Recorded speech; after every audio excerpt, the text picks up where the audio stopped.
Ramesh?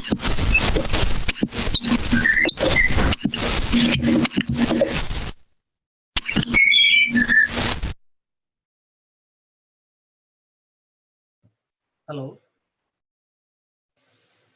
Oh,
Ramesh, we will start in a few minutes. Kindly accept Michael Stelva. He's on the line. Yeah, Chris also on the line. Chris came in.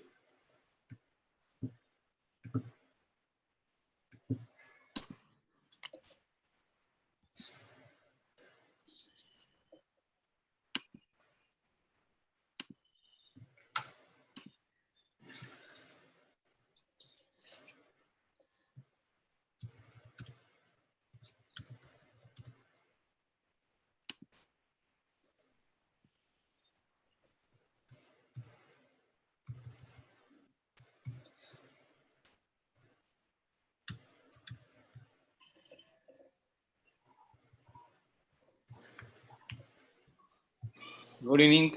Good evening, everyone.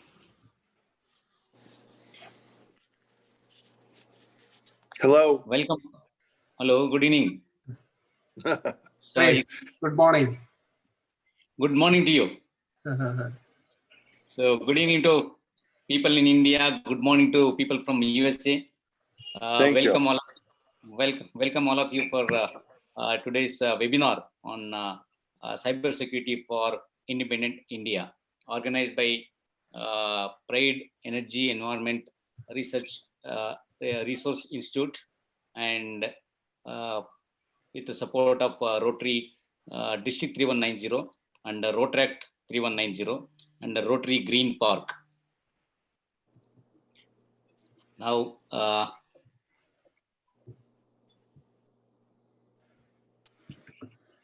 we'll have an invocation, recorded invocation.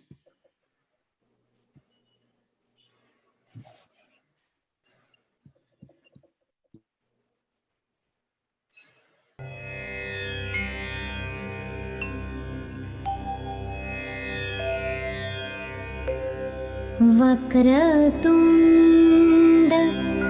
महाकाय सूर्यकोटि समप्रभा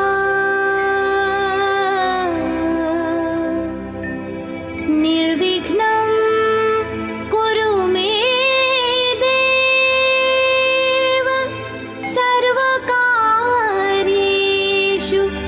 सर्वदा।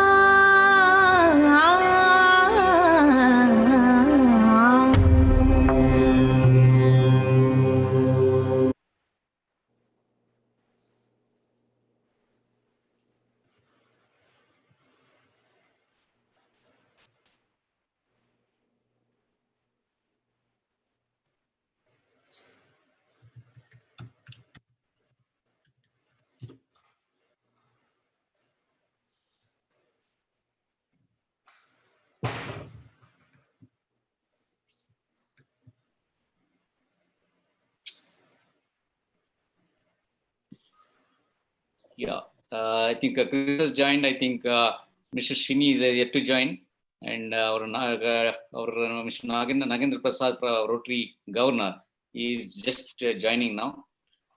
Meanwhile, I request Dr. Ilan for the welcome address. Good evening,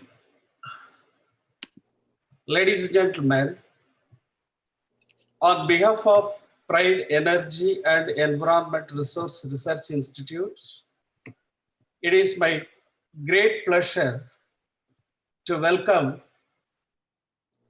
Rotarian Sri Nagendra Prasad, District Governor, Rotary Club, Bangalore, India.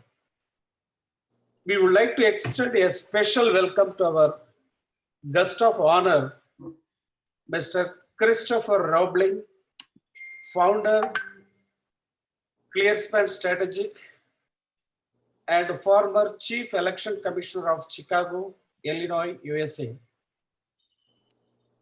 Very soon, Dr. Srini Mirmuri, President of Blue Ridge Networks USA, he will be joining in any minute. And also, I would like to welcome Michael Stelvak, a leading cybersecurity expert, Principal, ClearSpan Strategic, USA and Middle East and North Africa region. And it's a great pleasure to present you here a young cyber security specialist, Mr. Shravan from Bangalore, and he is associated with ClearSpan Strategic on sales and marketing. It's a great moment to welcome Rotarian Sri Chinta Shyamsundar, CEO, ClearSpan Strategic India, Energy, Environment and Infrastructure Division. And with a great enthusiasm, we welcome the chairman, Perry and Pride Institution, president of Rotary Club, Green Park, Bangalore, the chief technical officer of ClearSpan Strategic Energy Division India, the only one, Rotarian Sri Ramesh Shivanna. It is so wonderful to see you all virtually here on the great Independence Day of India. Today is a special day which inspires you all with ideas and discussions on cyber security for independent India. And it is proudly organized by Perry in collaboration with Rotary Club, Bangalore. The internet made the world smaller in recent years. In many ways, almost 49% of the world population is connected to the internet. About 1 trillion devices will be connected by 2035. Just imagine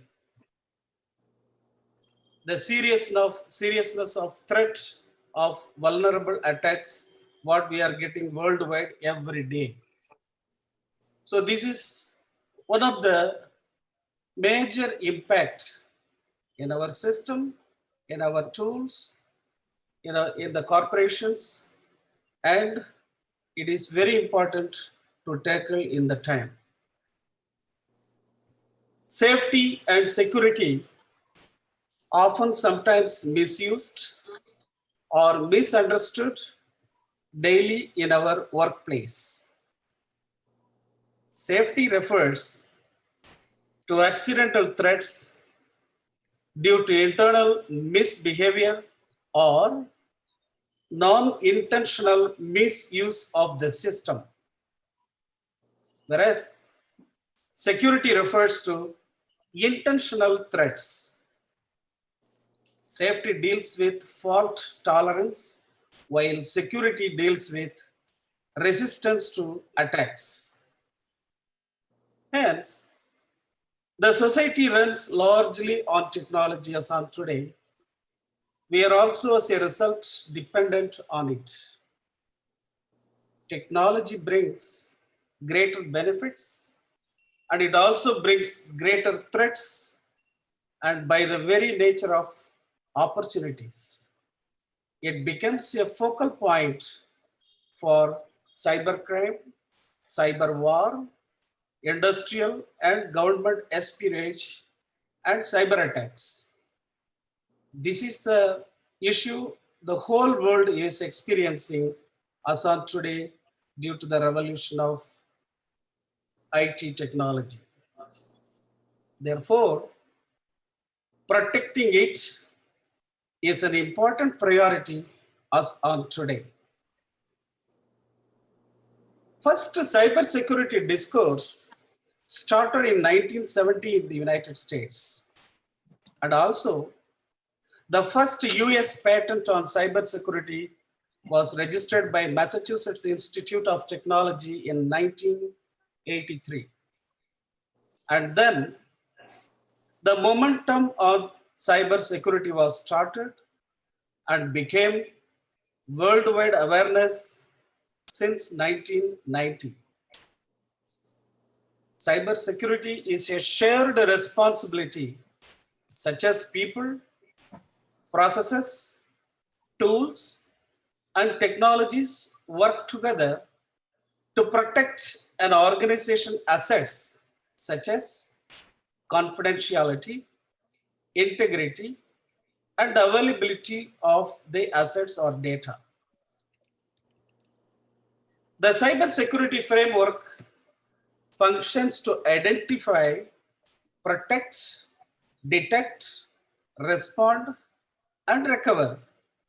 It restores normal operations and services to customers and end users.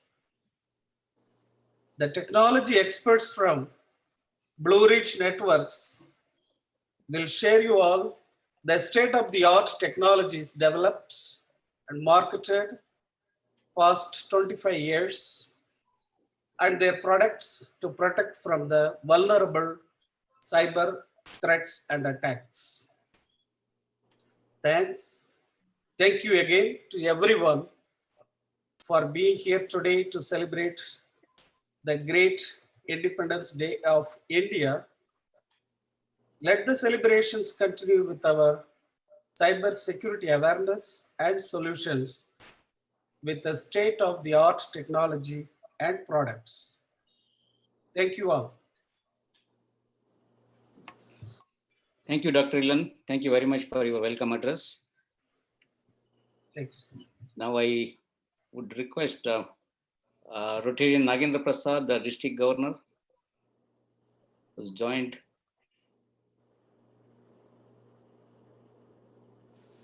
I don't find his name. I think he was just logging in. I don't find his name. Meanwhile, shall I ask Mr. Chris to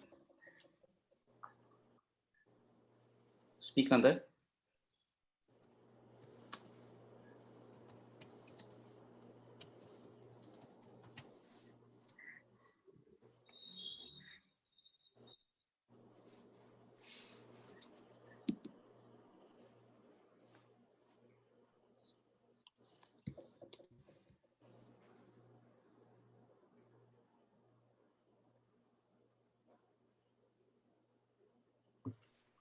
Chris, Yes, can you start your speech, please? I would love to. Thank you, Doctor, and thank you all. It is a privilege to speak with you today from Chicago. I've asked my friend Michael Stellwag to add a photo. Michael, are you able to give us this photograph?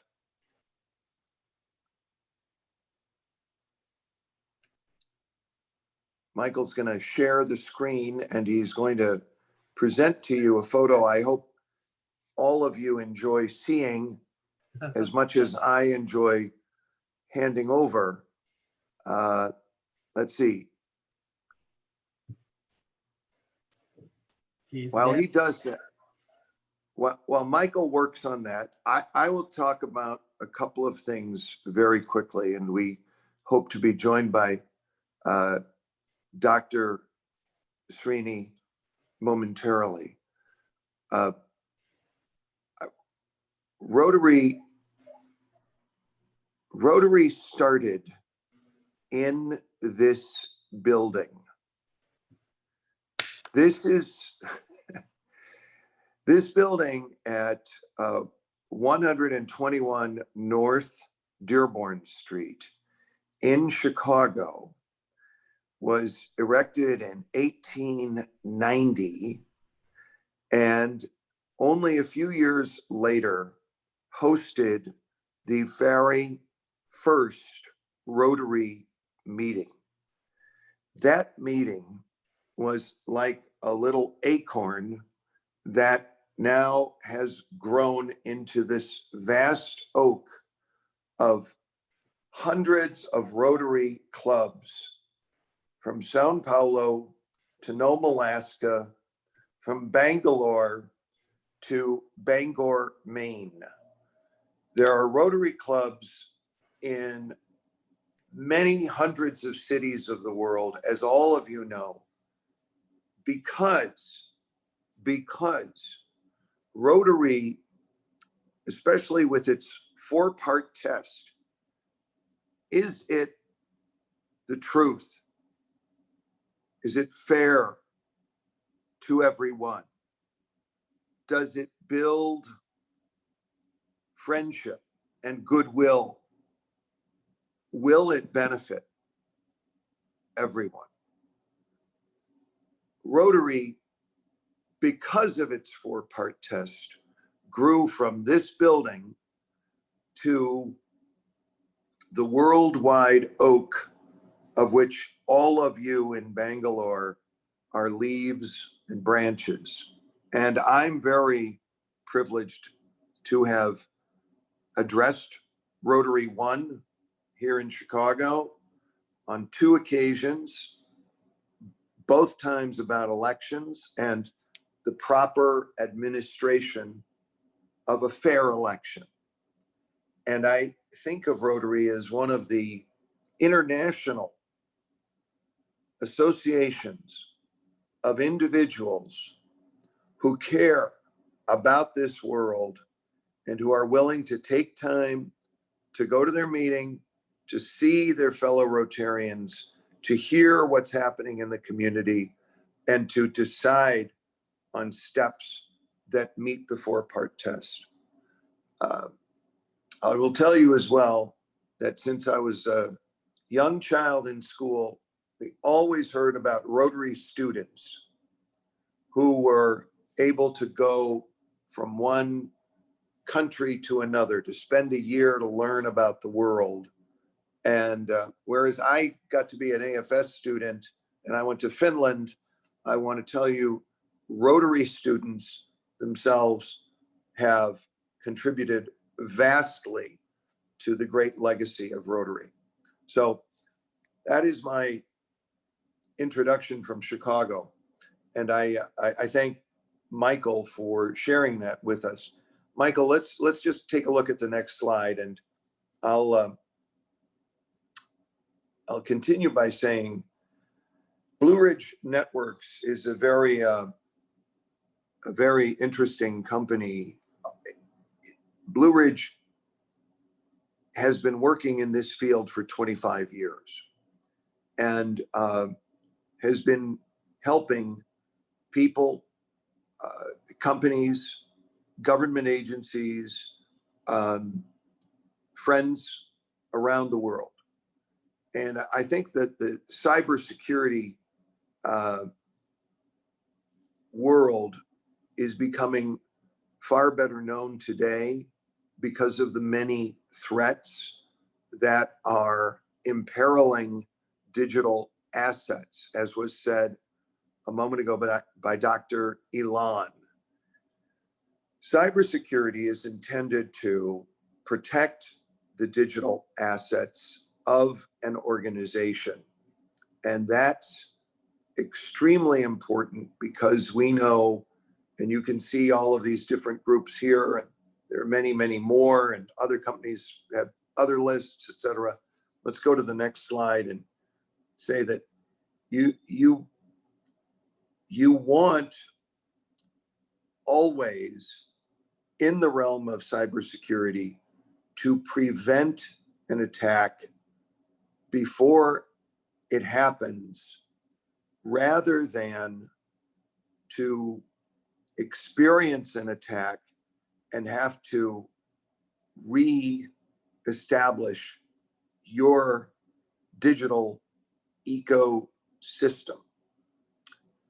So when we talk about preventing an attack, we're talking about taking steps now that anticipate your vulnerabilities and really understanding that the vulnerabilities and the attack surfaces of your organization, there are, I'm sad to say there can be many, but we're going to focus on 2 today. Let's go to the next slide. When we are talking about cybersecurity, we are talking about a lot of different products that do a lot of different things. And you can see that there are products that identify, and there are products that protect or detect. There is only one product on the market because of the patents that actually prevents an attack. And that is AppGuard. And that is the product of an enormous amount of understanding of the actual behavior of malware. When malware seeks to infect your system for whatever purpose it has been sent. Next slide. I'm now going to talk about 2 zeros. 2 zeros. 0 day and zero trust. And I'd like everybody to, on your own piece of paper, write down 0 and 0. 0 day is the day on which malware arrives in your system. That's 0 day. Zero trust is what you see here. Zero trust is an assumption by providers of cybersecurity that everything is infected. So here is my here's my laptop. Here's my HP laptop. You see, I voted. Okay. Here is my HP laptop. And good cybersecurity assumes it's infected, assumes that everything trying to get in to my laptop is trying to get in to hurt me and to hurt my organization. And so zero trust means that if there, a 0 day malware proceeds in your user space, we have endpoint, you see the first block there, endpoint detection and response and antivirus. That's one type of approach to malware. Another is machine learning and EDR. A third is our whitelisting and next generation. So let me tell you, I'll speak briefly about those in a moment, but on 0 day, the day the malware comes into your user space, your laptop, that malware has to be prevented from going from your user space across into either your system space or your organization's system space. When we're talking about cybersecurity, we are talking about keeping the malware where it is, because there's so many ways for it to get into your computer. Keep it there and keep it under wraps so that it cannot execute by crossing into your system, whether that's the operating system of your personal laptop or the system of your company, the system of your ministry, the system of the municipality, the system of your university. All malware seeks to get through you into the system. And when zero-day malware,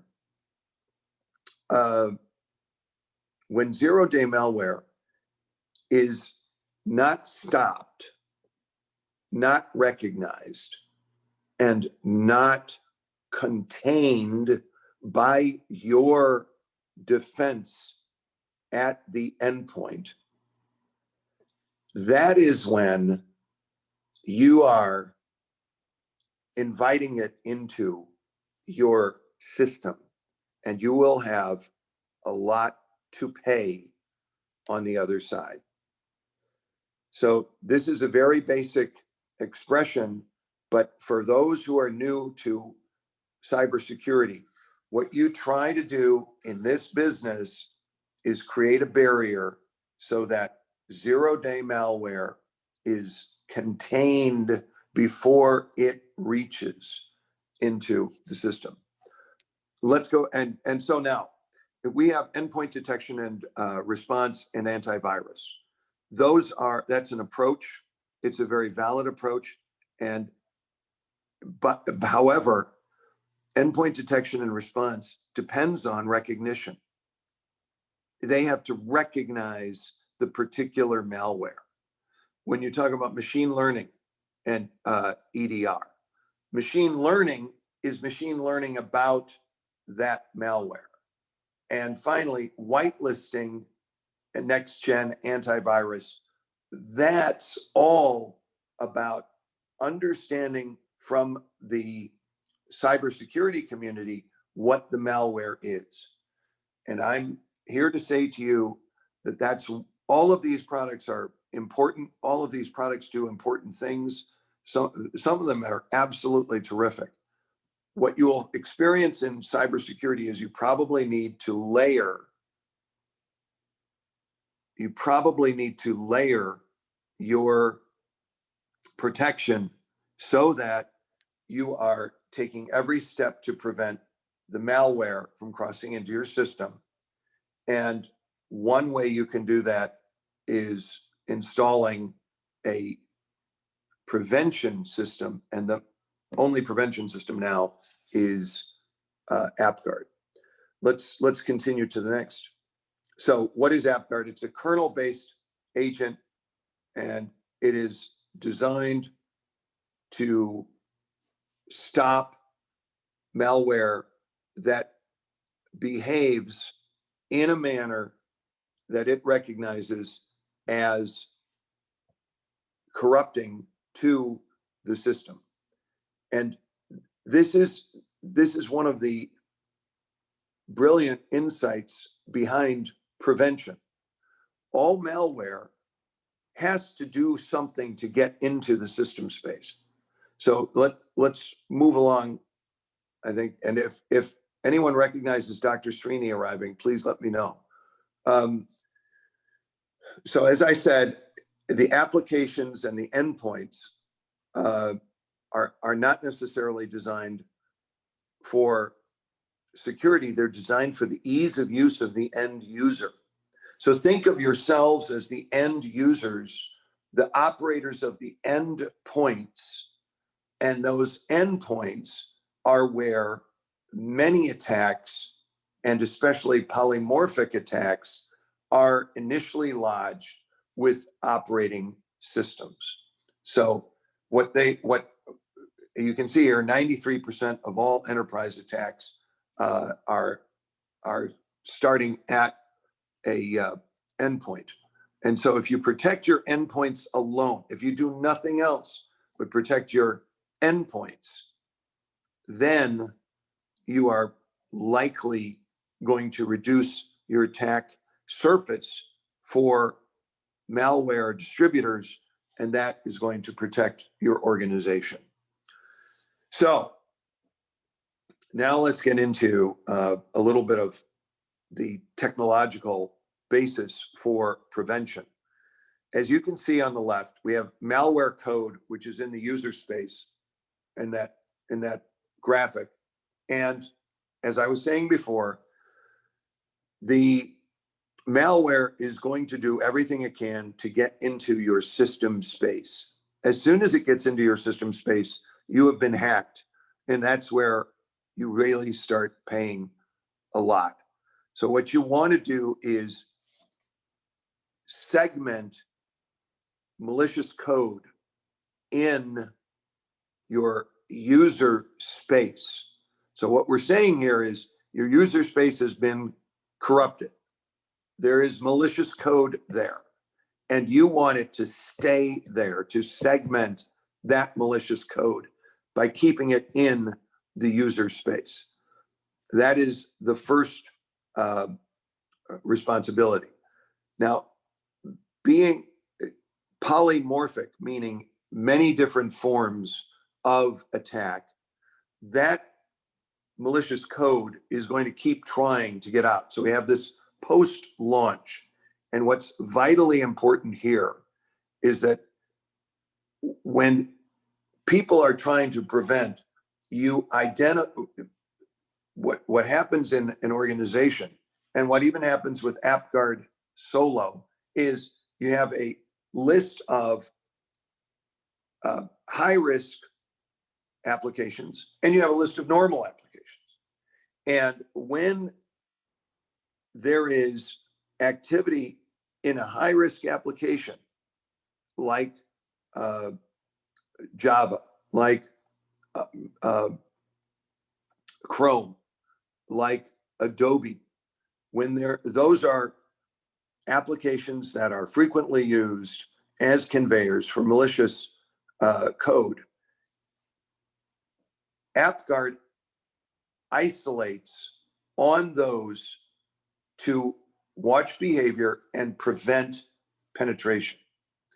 Next, on the right-hand side, you see our inheritance.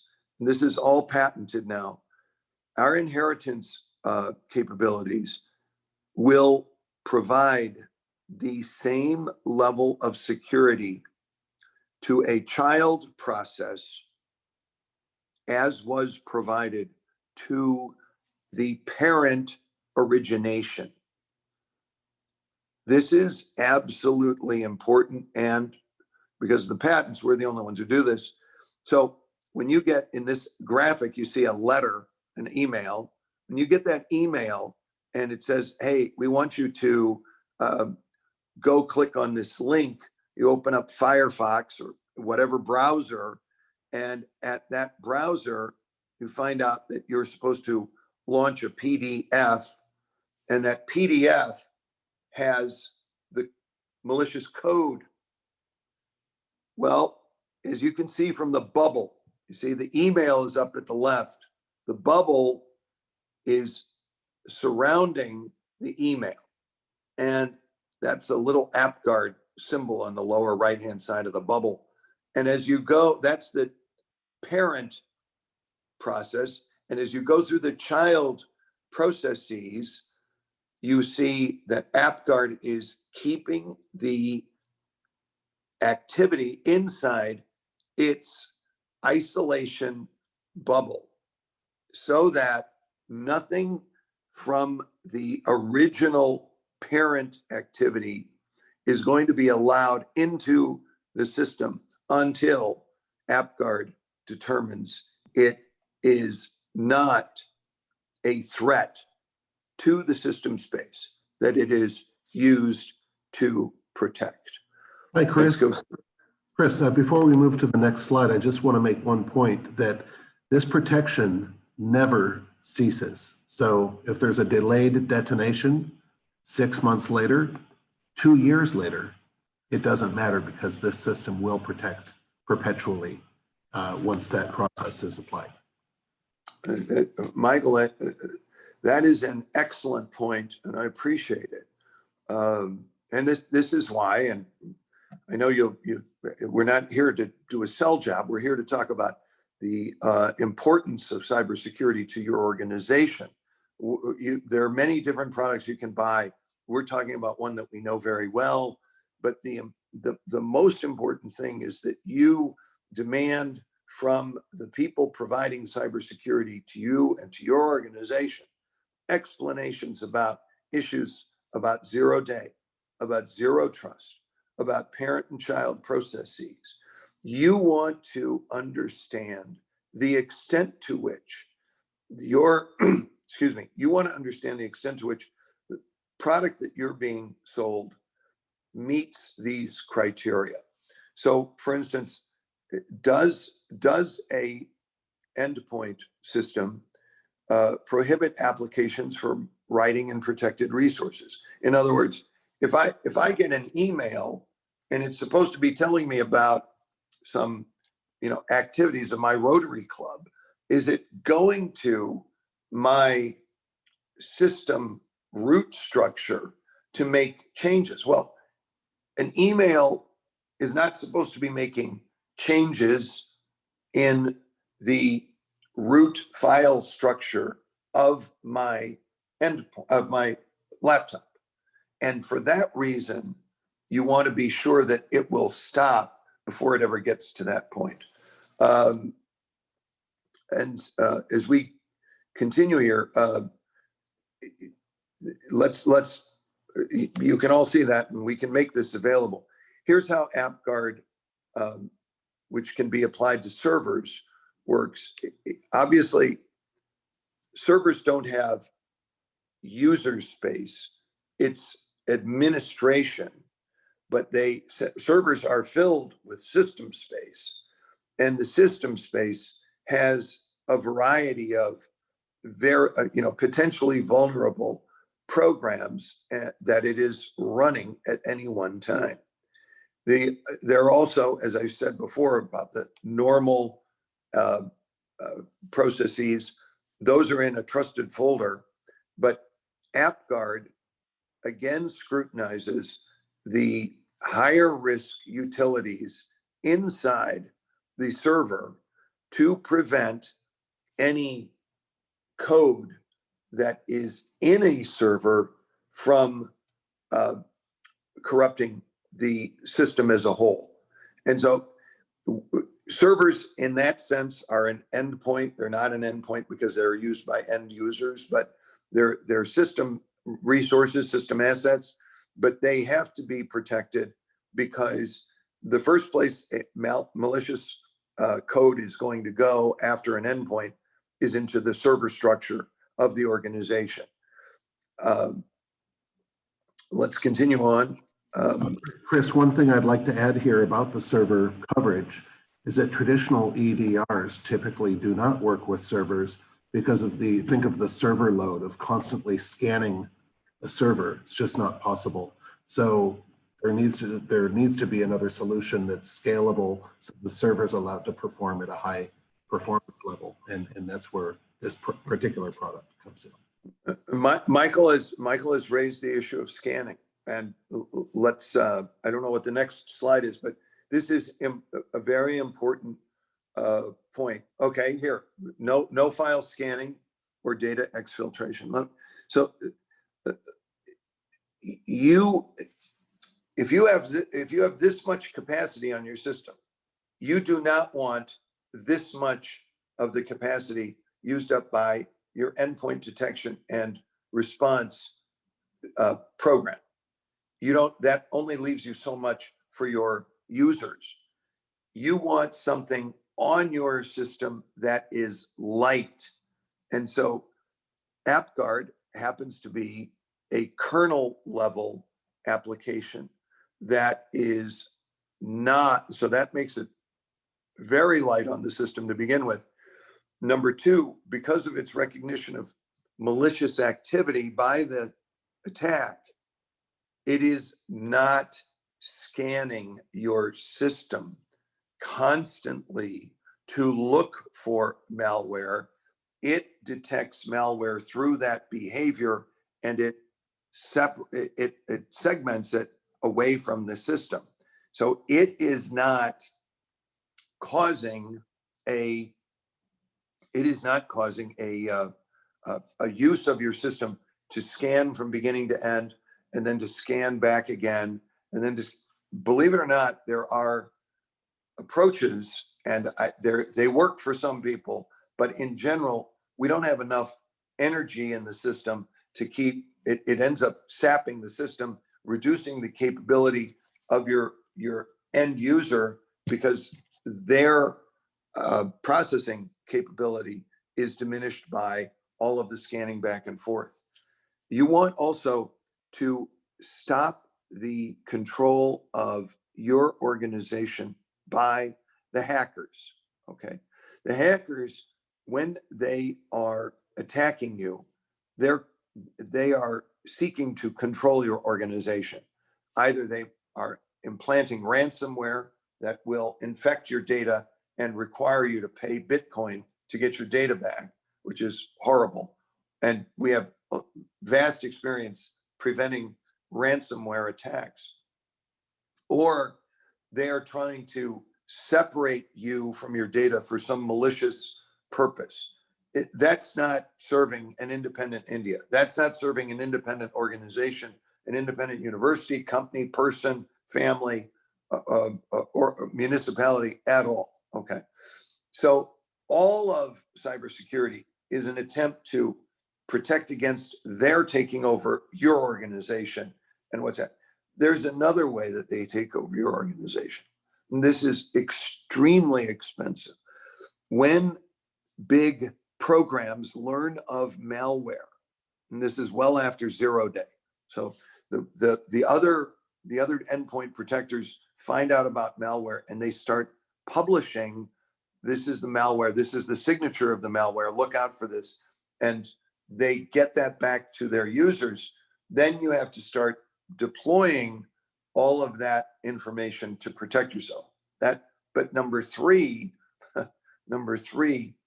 when folks are attacking, they are showing gaps in the system that they're using to attack.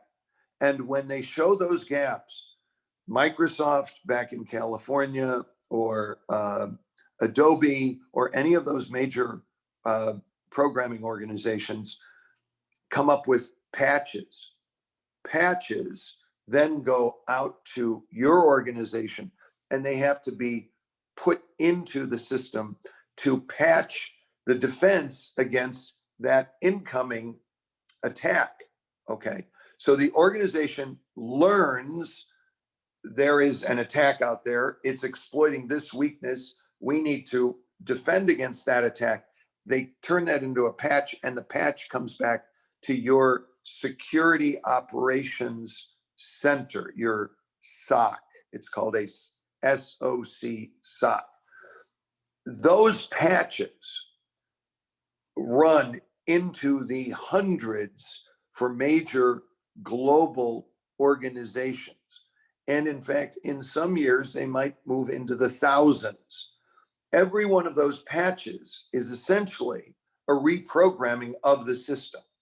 Okay, so please stick with me. I talked about two earlier. This is their ability to take over your organization. Number three, okay, by requiring you and your organization to patch all of these vulnerable spots, they are causing you to spend money on folks at the Security Operations Center to physically install those and to do so pretty much 24/7. Because once the patch comes out, you've got to get it in to protect yourself from the known threat. Okay. That's what happens in detection and response. In prevention, when you are containing and segmenting the malware on 0 day without any knowledge of its signature, without any knowledge of the particular patch that's necessary, you have segmented that, and through the parent-child process, you've isolated any malware adaptation into your system for the polymorphic malware, the changing malware. Now your security operations center knows that something is segmented. Your people will know something is segmented on your laptop. They will know that. And eventually they get the patch like everybody else. They can install it on their own time, at their pace, at a time that makes sense for your organization instead of installing it 1 o'clock in the morning or 3 o'clock in the morning, etc. So there's an enormous organizational resource management benefit to preventing the attack before it ever takes place. And that's one reason why cybersecurity, I think, is moving decidedly into a prevention modality. And we think, obviously, since we've been there for 25 years, we think that's the right way to go. Let's just, thank you. Let's go to the next. I'll wrap up here in just 1 second. This is LinkGuard. I want you to know that the second major product group is LinkGuard. I said that there was vulnerability at the end point. The vulnerability now LinkGuard protects, imagine, communication between this unit and the server farm. Okay, so in your organization, if you have an industrial internet of things, if you're dealing with entity or items inside your organization with discrete IP addresses, then they can be put into an enclave, and that enclave can essentially receive a direct line back to your servers so that nothing goes into that direct line, nothing comes out of that direct line. And when it is done in accordance with our system, it disappears from view. So this is we're BorderGuard, LinkGuard. These are very high technology, 20 plus years, so 25-year, what we call high over high, highly classified material over high capacity infrastructure. And we've never, I say this with some pride, the products of Blue Ridge have never been reported on the National Vulnerability Database, never. So there've been no breaches with AppGuard. Let's go to the next one. I think, do we have a graphic? Okay, so this is very quick. Let me just, on the left is your management system and essentially your servers. On the right is the enclave that I was mentioning. There are different ways to put together enclaves. Let's go to the next. This is, so we don't need this. Okay, good. This is excellent because, so let's just say on your left-hand side here, you've got, on the left-hand side, you've got some closed circuit television, some security cameras, you've got some stanchions there, or, there's, right. And so, and then that's Internet of Things. Okay, those are some discrete IP address processes. So what we do is we've got a linking system that goes on your side of the switch, okay? And we've got on the other side, these are two examples. And so you create an enclave, and these enclaves have to make sense. That's another, but you create the enclave, you put it on, we do that with you. We have to learn a lot about your organization, but put the hardware in to connect the elements of the enclave into one essentially funnel, and on your side of the switch. And then we establish the BorderGuard on the other side over at the server level. And when we then activate now, so this is what is out there. This is what's out there in your organization, and hackers can see it. When you activate the system, you cannot see what's out there. And so we make your system disappear. And we make it disappear because If it cannot be seen by the attackers, then it cannot be hacked. And this is one of the reasons this has been so successful. All right. I think these are the 2 points that I wanted to make. Your endpoint is vulnerable, and it has to be protected from zero-day malware, not from established malware that everybody knows about. The biggest vulnerability is when no one knows what that malware is, and the best way to stop it is to segment it by its behavior. The second, and that's what AppGuard does. The second point is all of our systems rely on critical infrastructure. And if you want to make your system disappear so that folks cannot even perceive its existence, then under the right circumstances, we can install LinkGuard.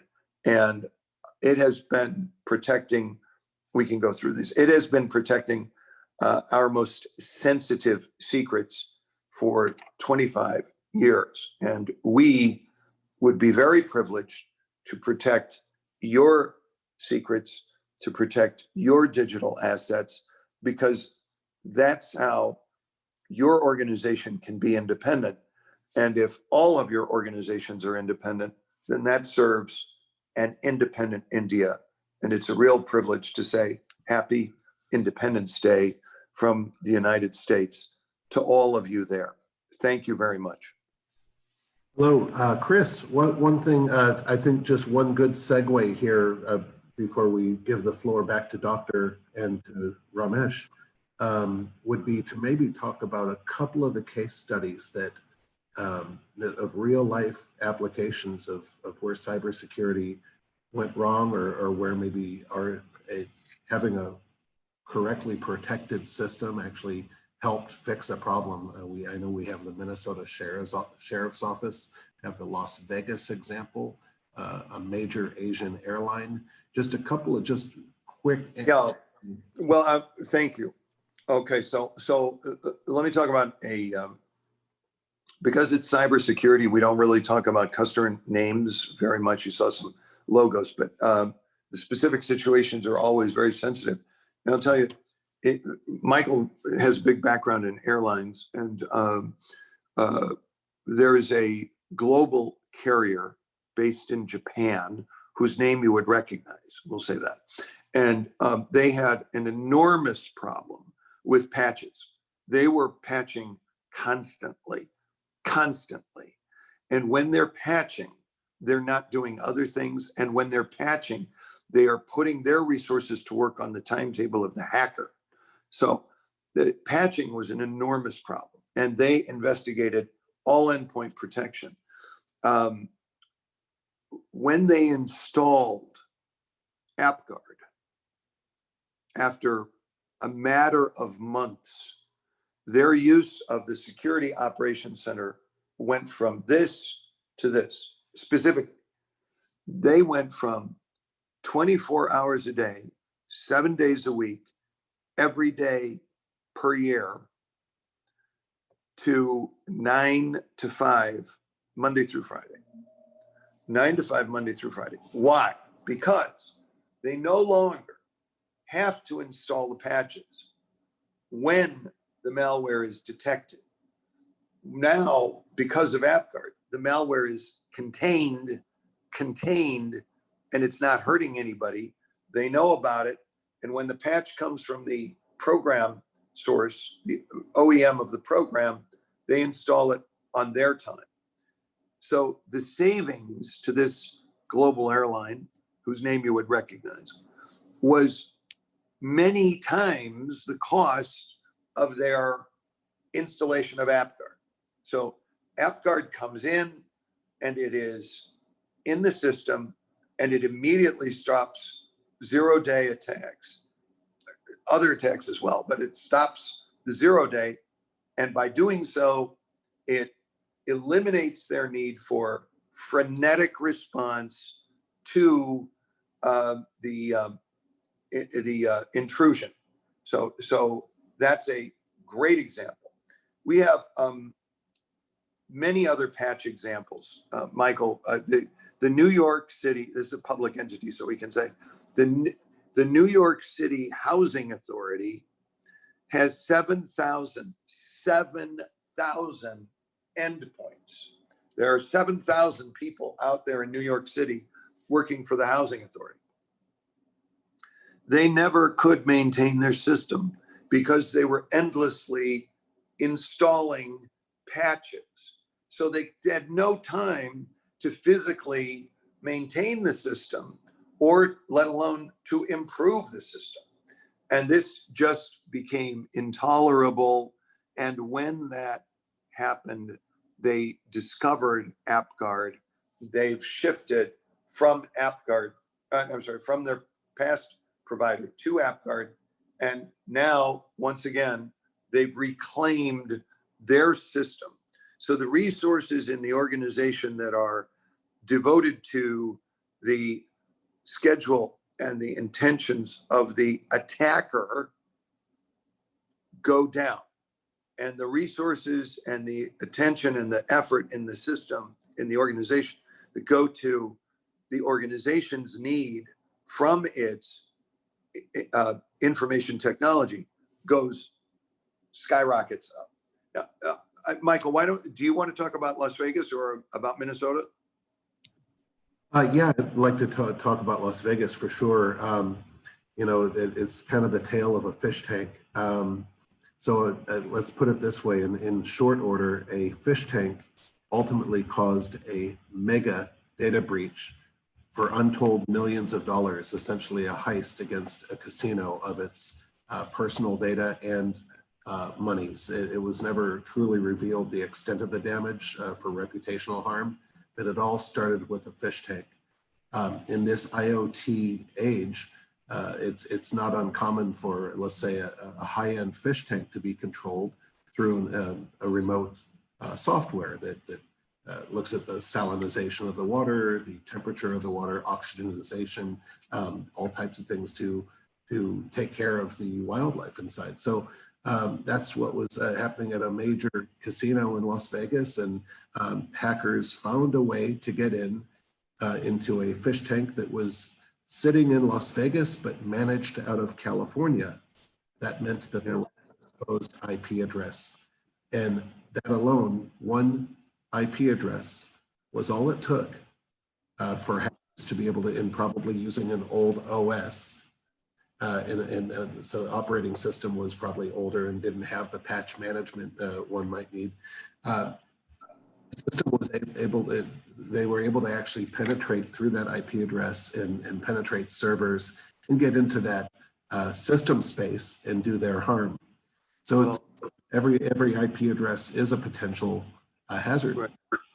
Yeah, and Michael, in that case, not only was there untold damage to the system, but because we're talking about Las Vegas, it's a private company that owns that casino.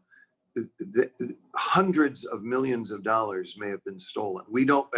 Obviously millions of dollars, but the amount of money that they had in their system that was vulnerable once somebody penetrated was in the hundreds of millions of dollars. So that's a terrific example of the vulnerability of endpoints and cyber and critical infrastructure. And so you're seeing, folks, the story behind each of the major hacks that you read about in the newspaper always goes down to a penetration somewhere in the fringes of the system. It's never at the heart of the system, unless you have sabotage, which we are not in the business of preventing sabotage. So the sabotage takes place at the heart of the system. All opportunistic attacks take place at the endpoints of the system or in the infrastructure that's carrying between the endpoints and the heart. So what you have to really internalize is, if there are two places you want to defend off the bat, the first is at the fringe, at the endpoint, and the second is the communication mechanisms between those endpoints and the servers at the heart of your system. Many more examples, but perhaps there are questions. I see Mr. Ramesh. Yes, Chris. I am, do you want to read the question? You want to select the question and read it? How would you like to proceed? Thank you very much You for can take up, everybody's time. yeah, you can take up the question directly from the chat box and answer it. Okay. So does your, Okay, yes. yeah. Okay. Please post your question. Okay. Does your product protect public facing infrastructure? You spoke about endpoint. I've not heard about. So the answer is AppGuard is very strong. And thank you, Mr. Raju. Thank you, Mr. Raju. AppGuard is particularly strong in endpoints, in ATMs, in point of sale infrastructure, cannot be beat. And we are, and in servers.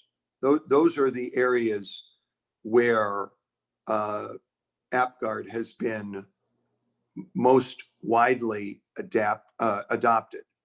So we are in those, when you're talking about any stanchion that is facing the public, that is connected to the system, we can protect that. And those are vulnerable if they have discrete IP addresses. So our answer would be that we would love to hear your situation and then continue on and talk. And by the way, if anybody is interested in stories of hacks, we have many of them, and you are welcome to our website at clearspanstrategic.com. And so that's that. Thank you. Michael, oh, do you have cloud infrastructure? Yes, we are moving in that. We do have this on cloud infrastructure as a service, absolutely.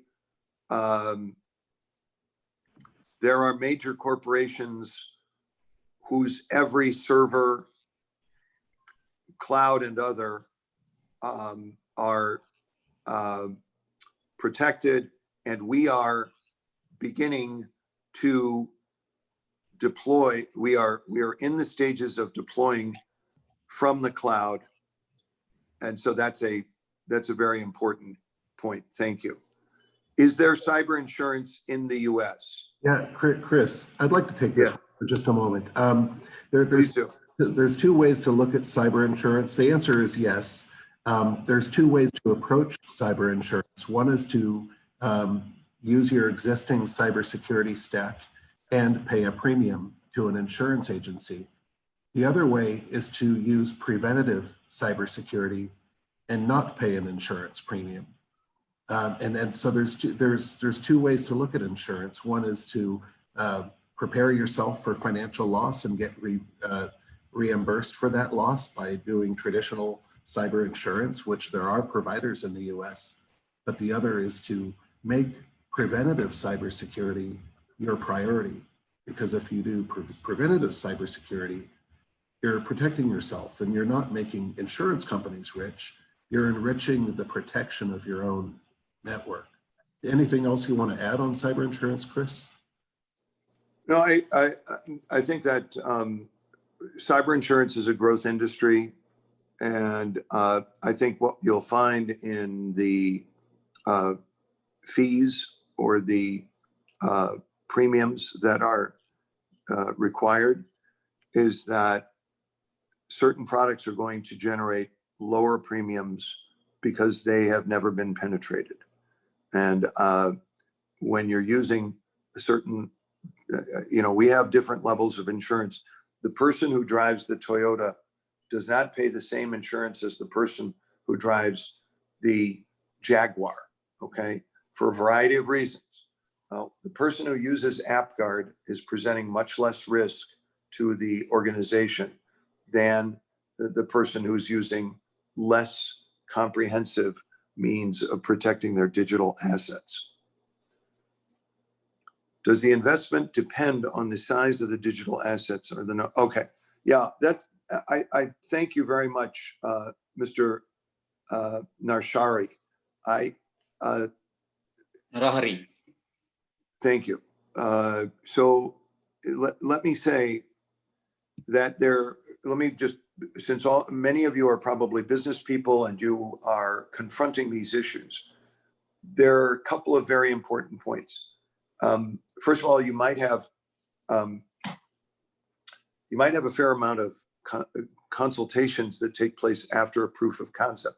Proof of concept usually means that a small part of the system, a small part of the solution is loaded onto your system and you see how it works in real time. It goes on about 2, 3, 4 weeks. And you sort of, if you're very interested or else you wouldn't have it loaded into your system. There are a lot of non-disclosure agreements that go with that. And if you see it working with your system, then that might lead you to say, okay, I want to buy this. Okay. So after the proof of concept, there could be a period of consultation. And then there is, there's define, and then you design what the response is going to be. Couple of major issues. Who will manage your organization's deployment? So your organization, if you have a security operations center, that's your SOC, they will likely manage it. If you do not have a SOC, let's just say you're 120 employees and you don't have a security operations center, that's okay. You will want the freedom to have the provider manage the deployment or a third party. If you're a 150 employee organization in Bangalore, you probably have an IT consultant. The IT consultant knows your system. It might be best for your organization to have the IT consultant who you've known for years and who you trust, might be best for them to manage your system, okay?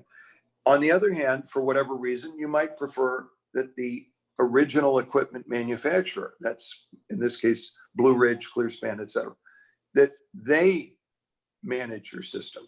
So the prices are going to, there will be a price for you managing, there will be another price for third party managing, and there will be another price for the original equipment manufacturer managing. That's one important breakpoint. The other breakpoint is if you only have 100, you probably will pay more per seat. You have 100 employees, you'll be paying more per seat than if you have 1,000 employees. So what you're looking at is a per employee per year fee for this service. And that will likely decline per employee with the greater number of employees. So that makes sense. So only 100, it's going to be this much. But you have 10,000, it will end up being this much because it's a much bigger deployment. And I think getting back to, I think one of the key points that I would like to leave you all with, and I'm not happy to take another question or two, but I think one of the key points here is you want to know what the benefits are going to be to the rest of your organization.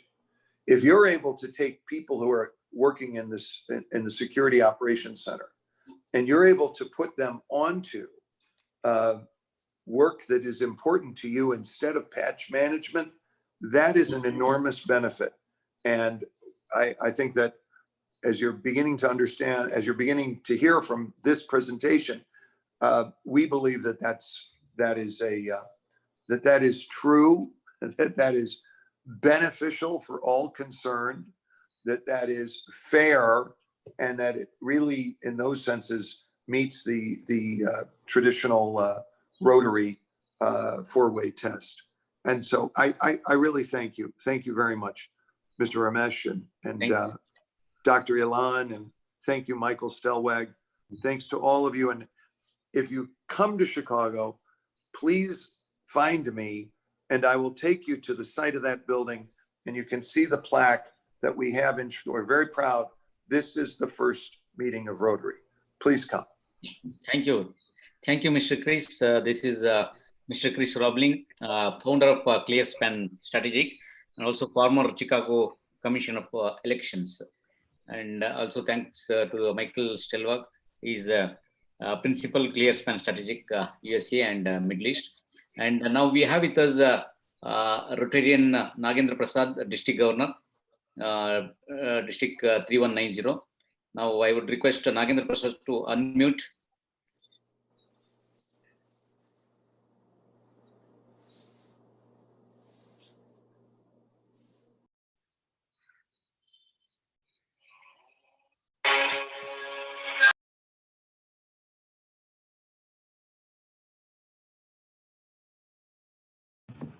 While we're waiting for that, I'd like everyone to know that if you ever have any questions about what you've heard today or want a copy of the presentation, you can send us an email at info@clearspanstrategic.com.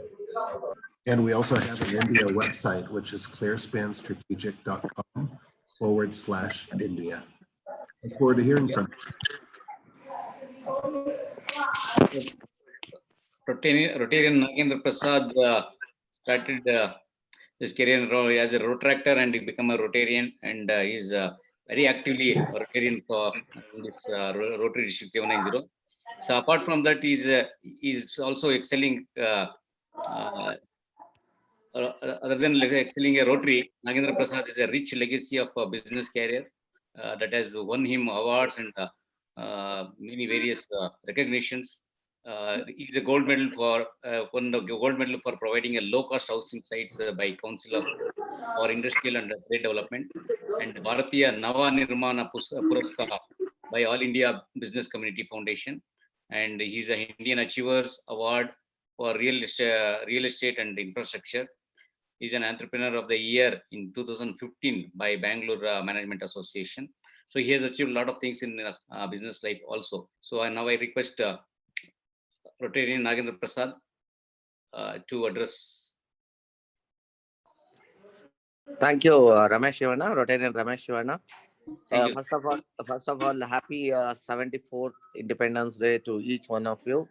On this auspicious day, I would say that a lot of programs have been happening in our district, one after one. From morning, I have been out with a lot of inauguration of projects, and also the lot of programs like blood donation camps, tree planting, and also giving away food packets for these COVID victims, medicines. So many things have been happening, and I was there from morning. So I'm so happy that our Rotarians are so active, even at this part of COVID time on the online.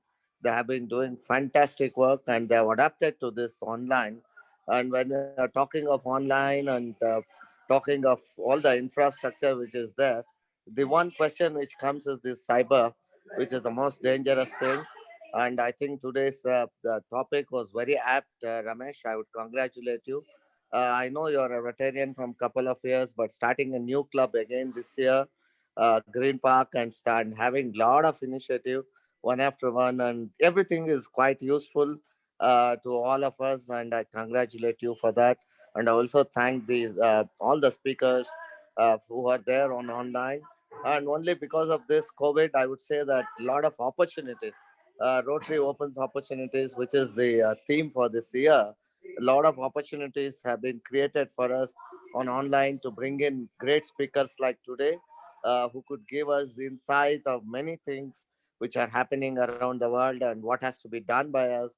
And really, I thank each one of you. And Rotary 3190 is very active as far as this, even at this part of COVID. not only helping the COVID victims, they have been there doing a lot of projects. It's a polio, it's a blood donation camp. And you know that we started a 300-bed COVID hospital with the help of CSR from Titan Group. And then, today another 40 lakhs was given for the Nimans Hospital for the COVID equipments. And we inaugurated this also today morning. So, the great things have been happening in Rotary 3190. And I congratulate each one of you. And the topic chosen for today is the very apt topic. And I thank once again Ramesh Shivana and all the group. And I wish you all the best. And I'm sure we'll start adopting all the new technologies as it comes, which is the most important thing for the day. Thank you. Thank you. Back to Ramesh Shivana.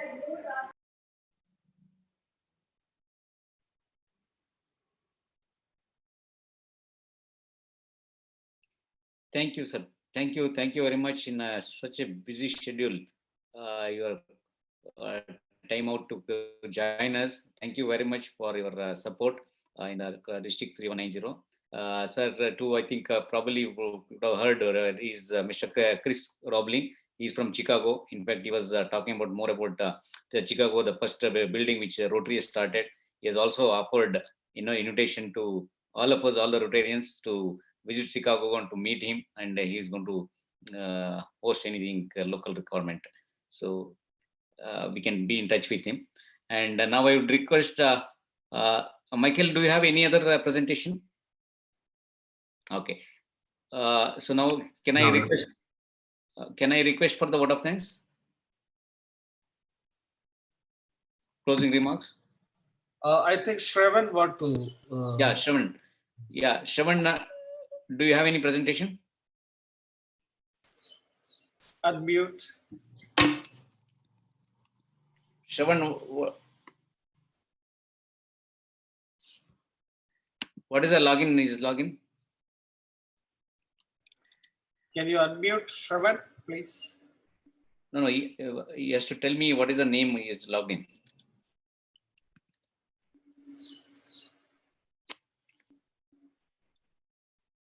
Shravan Kumar. I don't find any Shravan Kumar.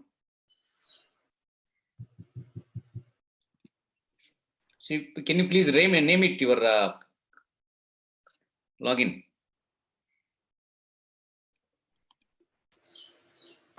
Ramesh, Shilandre, you unmute once so that everybody will be unmuted. Then everybody can mute. Yes. And yeah, Shravan, you can unmute now. Yes, sir. I have a small presentation regarding why India needs this AppGuard as a cybersecurity solution. Yeah, please go ahead. Can you please let me share my screen?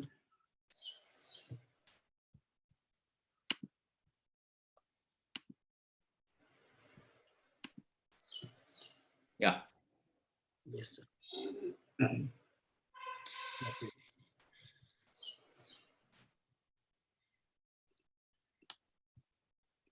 Mr. Shravan is a cybersecurity specialist, and he is an ethical hacker.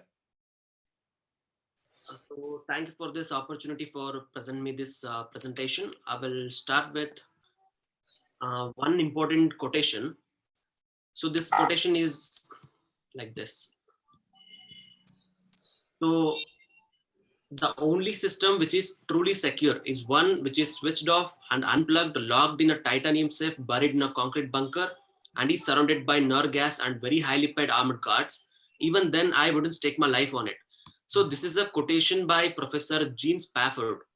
So what he meant was, no system in this entire world is absolute secure. So we are only trying to build comfort levels because security costs money and lack of it costs much more. So as we can see here, the Indian cybersecurity trends. So where do we stand? So if you just look at the stats here, rupees 131 million is the number of cybercrime victims in India in 2019 compared with 350 million worldwide. So that is approximately quarter of the stats. And each and every year, there are 1.24 trillion is the amount which is being lost in India from past 12 months due to cybercrime. And 81% of Indians are alarmed about their privacy, and this is highest compared to any other countries, with global average of being 67%. And 4 out of 10 consumers in India have experienced identity theft, and this has impacted around 10% of the people from past year. And if you look at the major security hacks in India, as we can see, the first one is Cosmos Bank cyber attack in Pune, where hackers siphoned off around 98 crore rupees. And the second one is ATM system hacked in Canara Bank. And the hackers, they were used to siphon off around 20 lakhs from each of the account. And third one is UIDAI Aadhaar software hack. As we all know, around 1 billion data records have been leaked already. And there is one more hack on Indian healthcare websites recently in 2019, where 68 health records have been exposed from hackers. Shravan, you And need there is not also a mention swim the name swap of the customer. scam. Please don't Sir, mention the name of the customer, okay, Sure. for security reasons. And this is the safety of Indian network. As we can see here, India stands at 11th position. That means 21.8% of the Indian computers are already malware infected. So that means Indian computers needs a robust solution where we can actually prevent the hacks from happening, and we can prevent the malwares, trojans, virus from entering into our systems. I think AppGuard can easily do it. And if you want to look at the ways how cybercrime happens in India, the first one is hacking. As we all know, it is an unauthorized attempts to bypass the security mechanism and then enter into an information system or network. And data theft, as I have explained in previous slide, the leak of UIDAI or any other of these health records from hospitals, all of this comes under data theft. And in order to keep our system secure, we have to make sure that virus or worms, malwares or Trojan horses, they should be prevented from entering into our systems. And identity theft, yeah, this we can prevent this one as well using the AppGuard. And email spoofing. So as Chris explained in his presentation, whenever a user receives an email, so when there is a file which is affected from a virus, if it is inside this particular email, AppGuard can easily prevent it by not bypassing it. And there are botnets on zombies, where the systems which are already infected are called as zombies. And this is Careware. So these are the cyber security incidents in Indian experience. So as we can see the stats here, cybercrime in India has resulted in 29.9 million people being victim of cybercrime, involving in direct financial losses of around 4 billion and 3.6 billion in terms of time spent in resolving that cybercrime. And 4 out of 5 online adults, that means 80% of victims are for cybercrime, and 70% of adults online experience their the same thing in mobile phones. And this is the source from Norton Cybercrime Report. So if we see why this is happening, particularly in India, these are the reasons. So India is a very large country with 121 million internet users. And in that, there are 65 million active internet users, up from 28% from 51 million in 2010. And 50 million users shop online on e-commerce and online shopping sites. So that leads that is like 50 million endpoints. And there are 46 million plus social network users as well. And as per the source of IAMAI 2011, 400 million mobile users had subscribed to data packages. So this is the future trends. So trends which suggest where the cybercrime world is going in India. So as we can see, in future, definitely there will be some countries which become safe havens for criminals, and there is no international single policy to crack down one particular cybercrime. And it is believed that in next few years, governments are definitely going to take strict action and make a policy specifically for cybercrime regardless of dislocation. And it is also likely that governments will start putting pressure on intermediaries that have skills and resources such as banks, internet service providers, and software giants to protect public from malware, hacking, and social engineering. And I definitely think AppGuard will have a major role to play here. And this is the final quote. It is not the strongest of the species that survive, the most intelligent, but the one most responsive to change. That means it's time we all need to change for the trends of cybersecurity. Thank you. Thank you, Sean. Thank you very much for the statistics which you provided. Now, Can you answer to the question of? there are a few questions. I think Michael and all of you can take up these questions in the few questions so added to this.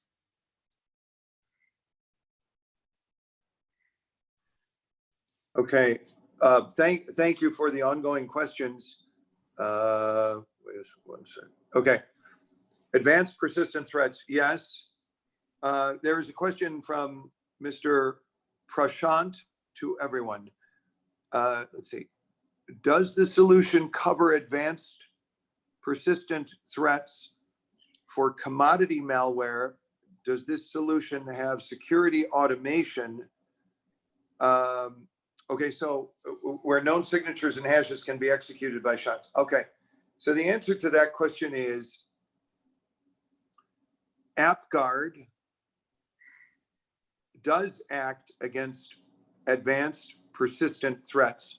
So I'm going to interpret advanced and persistent as a targeted polymorphic. Targeted because somebody has decided that your organization is of interest to them. And they might have internal knowledge. They might have some external reason, but they have targeted your organization. And I'm going to say polymorphic because, as we said earlier, sometimes the advanced malware will keep trying until it penetrates. And the beauty, and I would say the principal benefit of AppGuard is that it can, by recognizing the behavior and containing the malware it remains on your system. It's talking to no one. It's there until your security operations center removes it, but you don't have to worry because it's contained. And so it will continue its polymorphic evolution. So at one try, in the first, it'll go after the root structure, go after the file structure, it'll try to cross to the system space. Each one of those, it's doing that inside its containment zone, and not one of those is succeeding. So that's the thought process. And for that reason, we don't need the, I think you were asking about executed by shots or you know, people are wondering about bots and things like this.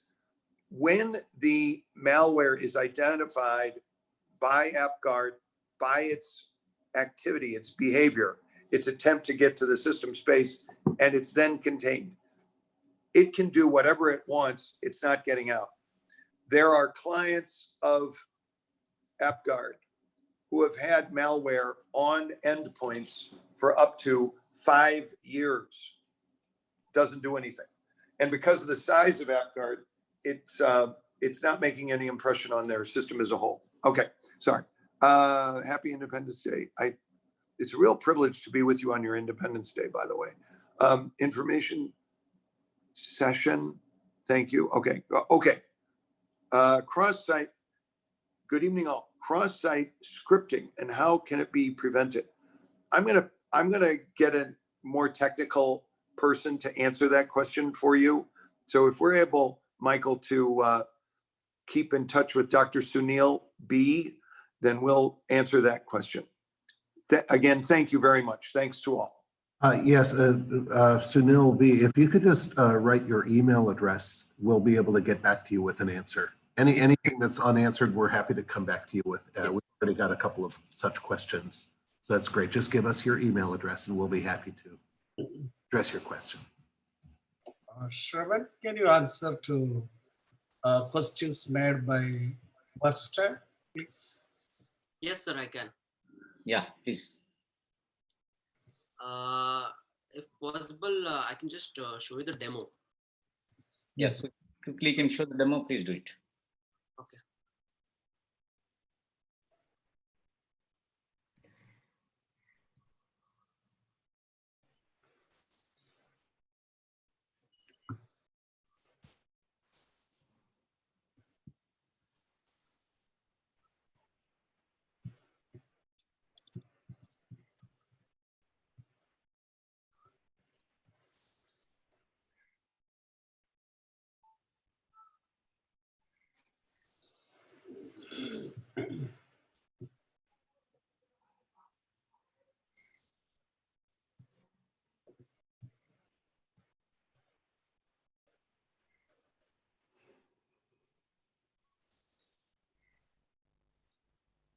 So cross-site scripting, it's nothing but inserting a JavaScript code in a web page.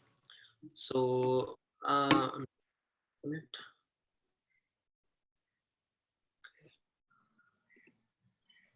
okay, for example, let's go to Wikipedia.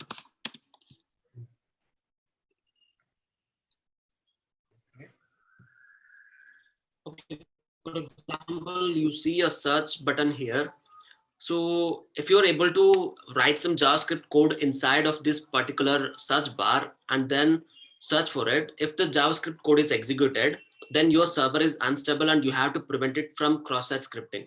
So there are many methods in cross-site scripting like DOM. So what you have to do is you have to prevent the users from doing it. So it's nothing but an HTML form scripting. That's all. Thank you.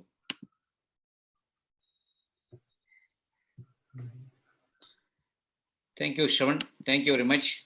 Now I think we are running short of time, so we will take up the closing remarks. I would request Mr. Chinta Shamsundar. He's a CEO of Clearspan Strategic India. So I request him to give a closing remarks. And please unmute. Unmute. No, you have to unmute.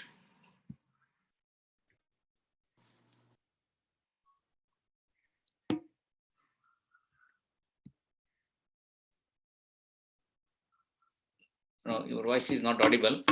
I think your audio is not inserted.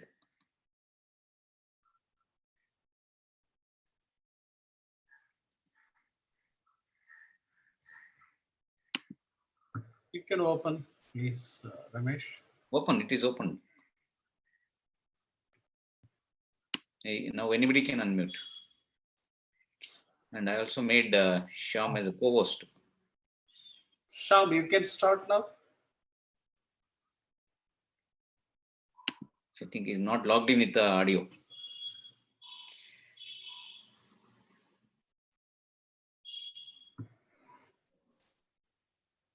So it's not audible. I think, Doctor, can you take up this closing remarks? Yes. Once again, to Shyam, please. Can you hear us? You can log in again. You try quickly log in again. Yeah. We are not hearing you, Shyam, please. Now log out and log in quickly.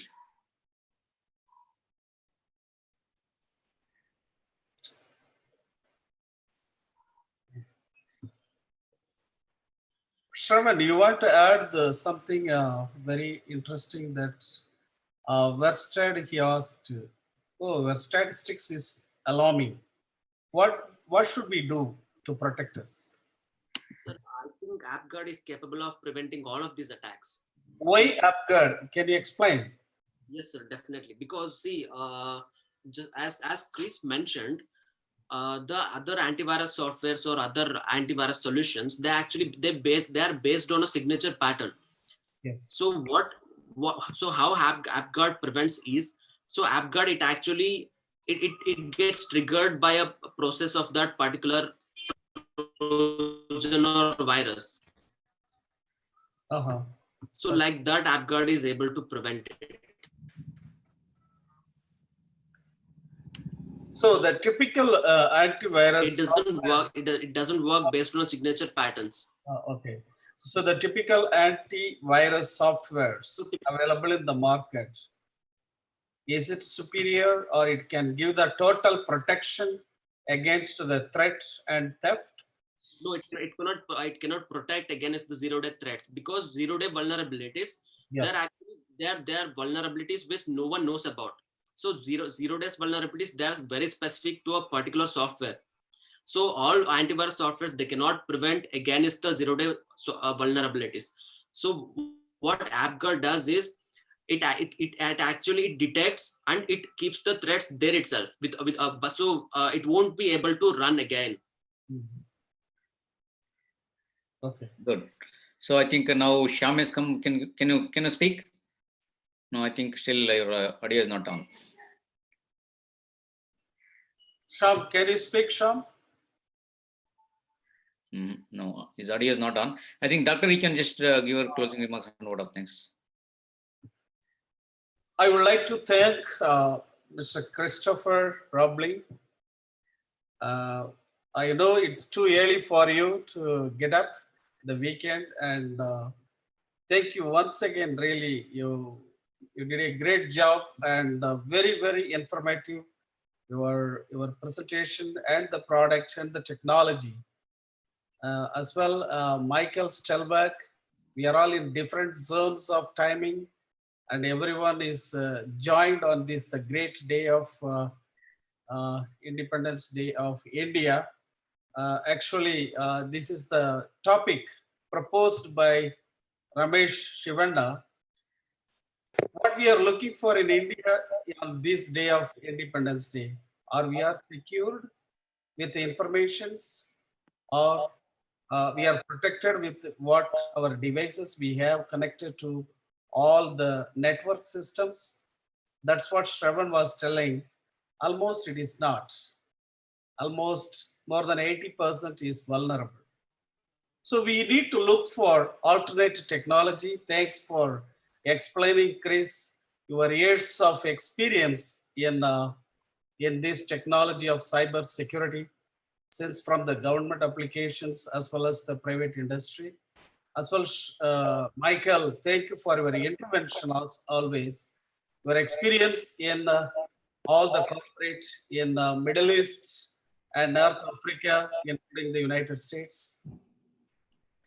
And I would like to add on this day, I hope we have a few minutes. I want to add up, Ramesh. Yes, I think Shyam is also on. I think after immediately Shyam will take also Just speak. will make one intervention, and Shyam can conclude the vote of thanks. Okay.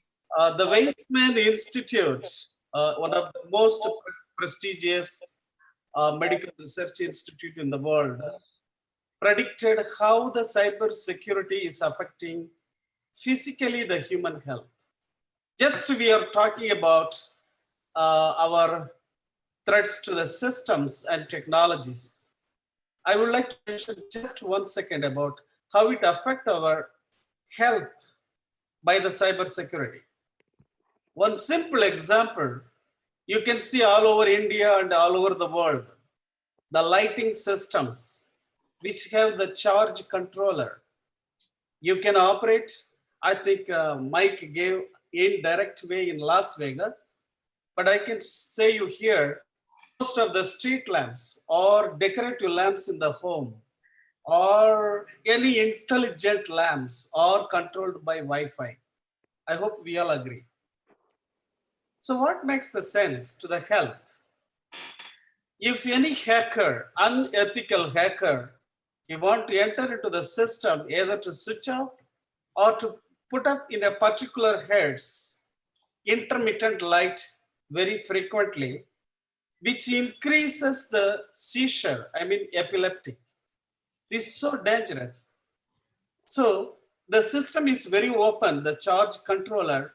If unethical hacker, if he can enter through his Wi-Fi to the system as on today, it is, I am telling in India also, it is very important to have some security measures for lighting system, because it looks very nice, it looks very technological.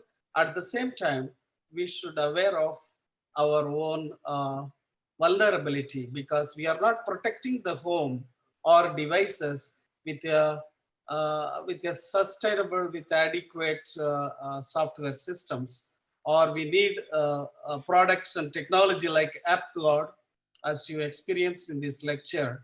What we need today, a system that should protect and prevent, it should forecast and diagnose.